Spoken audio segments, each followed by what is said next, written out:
All right, DBs, we're gonna go over alignments and assignment and man coverage. All right, we're gonna talk about leverage first. When I talk about leverage, is how you're gonna line up with the receiver. So ball's inside, receiver's outside. You wanna be on his inside shade. All right, so his inside shoulder, you wanna be inside right there. Typically, you wanna have your inside foot up, but I tell you again, don't be a robot. Have whatever foot you comfortable with pushing off like we started on stance, all right? So you got your inside foot up. You inside the receiver. As he comes off the line, you want to make sure you keep a good cushion. Stop there. All right, so this is your cushion, your space between you and the receiver. All right, you got to know how comfortable you are being in this position and being in this position.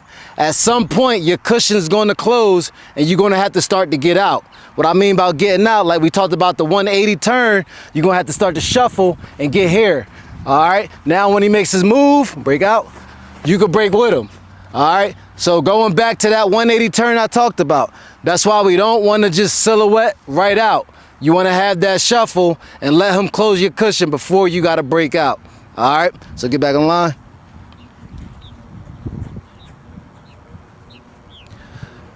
So based off of the receiver's alignment, you could get a pre-snap read on where he's possibly going to go. All right, so if this is a wide out, all right, let's say he's at the top of the numbers. He's spaced out here, ball's all the way in there. You can expect some type of in-cut and route. All right, you can expect a slant, you can expect a dig, you can expect a post, something that's going to break in. It's not foolproof because he can stem you. Stemming means he's coming in and get back to his leverage and then break out. All right, but that's just your pre-snap read to get a glimpse on what he possibly could do. All right, let's say he's inside on the hash or a yard outside the hash.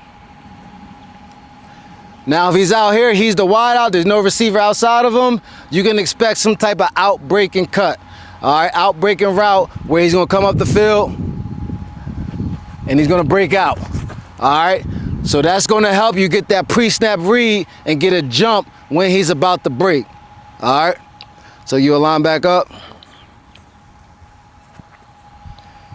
So when should you expect the break of the receiver?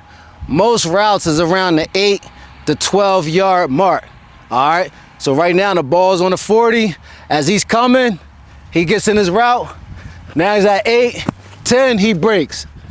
All right, so your mind should start to be getting into a pre-snap or a pre-assumption that he's going to break at that 8, 10, 12 yard mark. All right, so don't fall asleep, just get in your back pedal, and then he break, he already got 2 steps on you.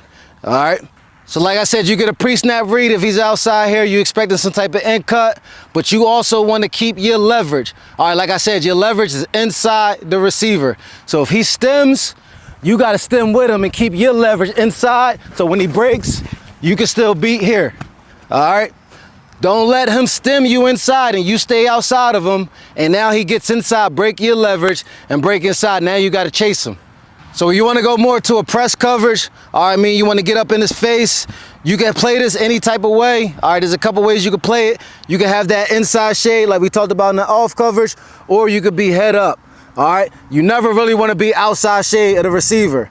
You're either going to be head up or inside shade, always protecting your inside, because your leverage, your inside, is going to be the easiest throw for the quarterback to make. So if he breaks that leverage and goes inside, that's the easiest throw for the quarterback to make here. Now you got to play from the back. All right, so like I say, DBs is all about reaction. So you got to put yourself in a position that you can react good enough to play this receiver. Eyes is going to be on his hip. I like to focus my eyes on his inside hip and allow me to watch that and react off of his movements. So he goes, now I'm with him. All right, keeping my focus on his hips, not his arms, not his chest, not his shoulders, not his feet, because those are the body parts that he's going to use to try to fake you out. All right, so keep your eyes focused on his hips, and that's going to keep you in a good space to be able to read and react off of him. So when we pressing and we getting hands-on, you don't want to get hands-on by reaching, because if you reach forward, a good receiver is going to smack you down and you're going to fall forward. All right, you got to learn how to use your feet. your hands is not the most important part of the press. Your feet are. So you got to be able to move your feet and work. Go ahead. Move, press. All right. I didn't put hands on by leaning into him.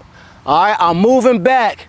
And as soon as he gets to his cushion, as soon as he gets to my cushion, I'm getting hands on him. All right. The only reason we really want to get hands on the receiver is just to let him feel us a little bit. All right. It's not really to keep him on the line of scrimmage, because realistically, if he want to get off, he can get off. All right. But you just want to be able to hit him hard enough just so he can feel us and take his focus off of what he got to do in his play. All right. So moving your feet is the most important part when you going. Go. All right. Here. All right.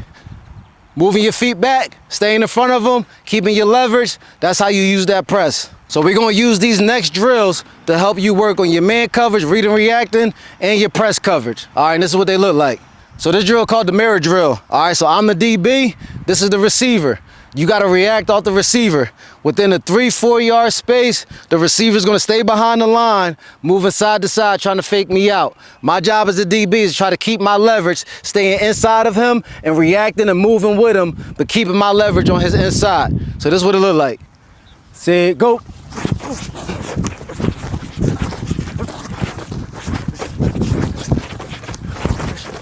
Good.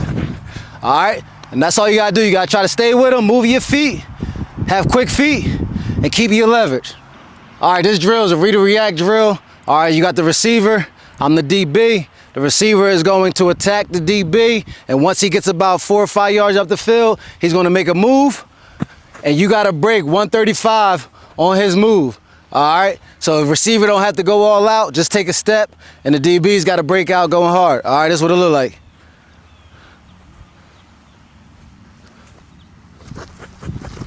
So you can use that drill for all the angles, 90, 45, 135, even 180, all right?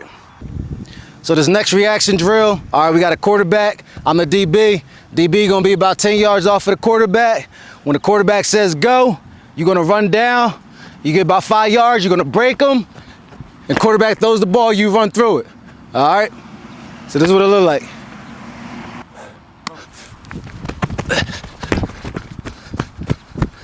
And just like every other drill, with this drill, you can use all the angles. Running down, you can go 90, open up 135, open back up 180. All right, we're gonna wrap everything together with ball skills. All right, so DB's gotta have good ball skills. You gotta be able to catch the ball. All right, don't be a receiver that can't catch as a DB. All right, so with ball skill drills, as a DB, you gotta learn how to run through the ball. So this drill is gonna help you run through the ball. All right, you can't use your body, you gotta use your hands and get comfortable using your hands running through the ball. So with this drill, you're gonna stand away from the quarterback about 15 yards. All right, as the quarterback says go, we're sprinting to the quarterback's gonna throw the ball, and you gotta run through the ball, catching it, continue to run on your path. All right, and this is what it look like. There you go. All right, so we understand running through the ball. But now for deep balls, when the ball's in the air, we got to learn how to high point it. All right, that means you got to go up for the ball and catch it at its highest point. All right, so in this drill, all you want to do is have a quarterback take you on the back pedal. You're going to open up 180. All right, man turn, get your head around. Quarterback going to throw it up, and you got to go up and catch it at its highest point. All right. Hopefully my quarterback give me a better ball than that.